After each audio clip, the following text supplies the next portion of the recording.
Out of the 3 globally available Realme GT models, only the GT Master Edition is officially available in the Philippines. It was released last September 24, and in this video, we will unbox the Realme GT Master Edition.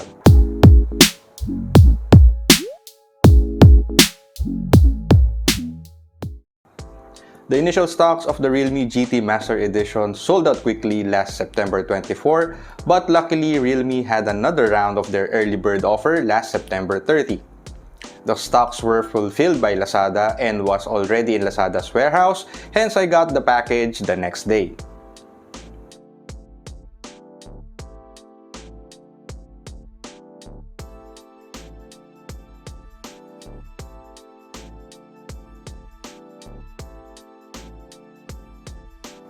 The Realme GT comes in a bigger than usual box, and inside the box you have some user guides,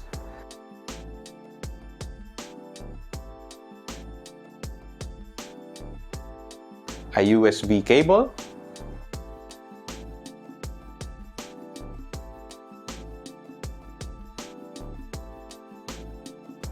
a SIM card ejector pin, a silicone case that mimics the lines on the phone's back, and lastly, you have a 65-watt Super Dart charger.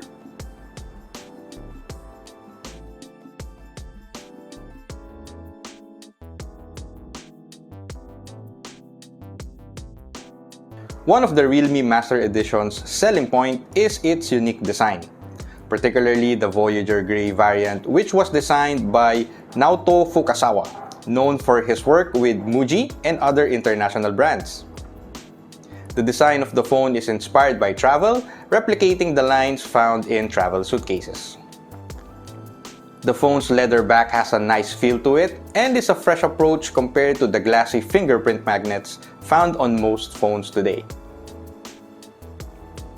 The volume rockers are located on the left-hand side of the phone, together with the SIM card tray, while the power button is located on the right.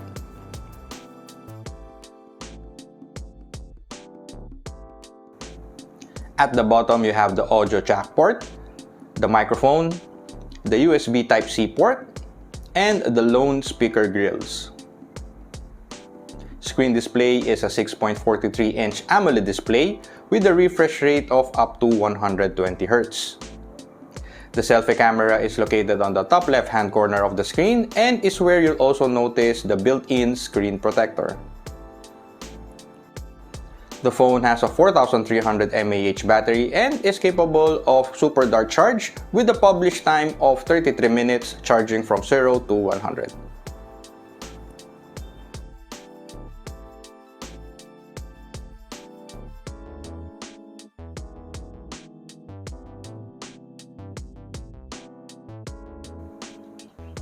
The Realme GT Master Edition has 3 cameras at the back. The main camera is 64 megapixel. There's an 8 megapixel ultra-wide-angle camera, and finally you have a seldom-used 2 megapixel macro lens. The front-facing camera is 32 megapixels. This phone is powered by the Snapdragon 778G 5G processor, which should handle your daily tasks easily. I tried playing Genshin Impact on the highest settings and surprisingly it performed really well.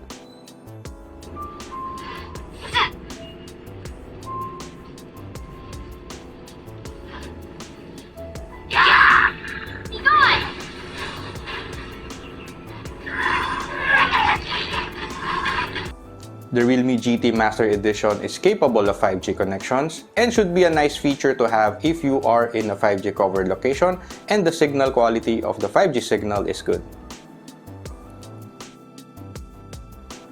So far, in the 2 days that I had this phone, I can't help but compare it to my Realme GT. Performance-wise, I don't feel that much of a difference. If the few differences such as having mono speakers instead of stereo is not a big deal for you, then you can save a few thousand pesos and go for the GT Master Edition versus the Realme GT. I'll post another video after extensively using this phone to have a full review plus comparisons. So with that, please don't forget to like this video and subscribe to my channel, The Misadventures of Ronnie G. Thank you for watching and stay safe.